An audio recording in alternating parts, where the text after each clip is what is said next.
Pour cette sixième séance, on va voir les maladies cryptogamiques des rosacées.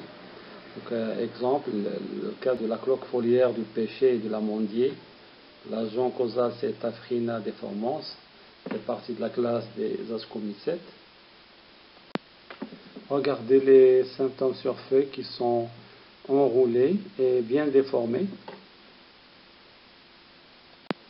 Là, regardez les feuilles sur l'arbre, qui sont bien les feuilles malades, regardez leur forme, donc aussi bien déformées, donc les symptômes sont très significatifs. Là, on a les symptômes sur fruits, sur encore le fruit encore jeune, regardez bien les symptômes. Pour les monilioses, l'agent causal c'est Monilia laxa, Monilia fructigena. Classe, font partie de classe des Deuteromycètes. Regardez ici les symptômes sur rameaux et sur fleurs qui sont bien attaqués. Regardez sur la diapo là, le fruit qui est très malade. Donc c'est toujours une moniliose. Pour la maladie criblée, comme son nom l'indique, c'est des cribles, donc des petits trous.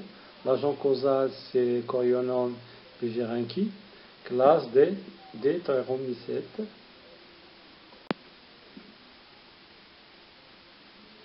Regardez ici les feuilles qui sont criblées, que se trouvent comme avec criblées par des balles, donc c'est très très significatif.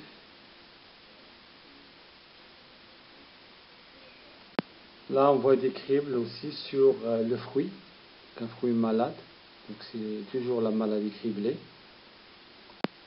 Pour la tavelure du pommier et du poirier, l'agent causal c'est Venturiea inequalis pour le pommier et Venturiea perina pour le poirier.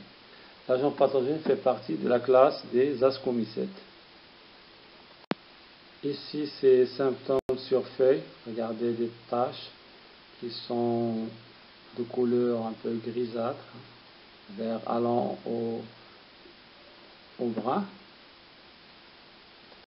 Ici, c'est symptômes sur fruits qu'on trouve quelquefois dans le marché, des pommes malades, attaquées par la tavelure.